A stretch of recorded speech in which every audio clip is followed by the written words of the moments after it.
If you're walking down the street and a lion jumps out, you're going to have a sympathetic response, whether you choose to or not. You know, your cortisol is going to jack up, adrenaline's going to jack up, your heart's going to get beating fast, muscles will be tense, you shake. You know, that's a sympathetic response, what we would typically call fight or flight.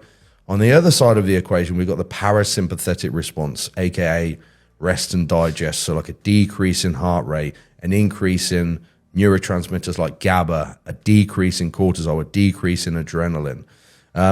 So we've got the physiological side of things there, and also the neurological, psychological downstream impacts.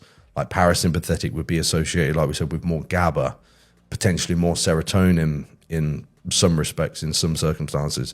Whereas sympathetic, we're talking catecholamine output, cortisol, glutamate, adrenaline, noradrenaline, things like that. And if you're assessing things on like a 24-hour basis, if you are not balancing your, this is an oversimplification, but I think it makes sense for the grand scheme of, I mean, it's essentially true, but it is more complicated than this.